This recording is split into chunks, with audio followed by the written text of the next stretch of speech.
Disclaimer: this isn't 100% guaranteed to work for everyone. However, feedback is appreciated.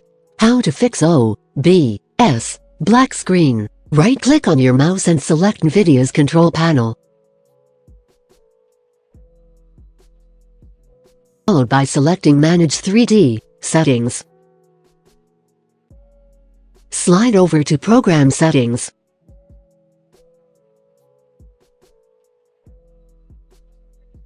Then search for OBS.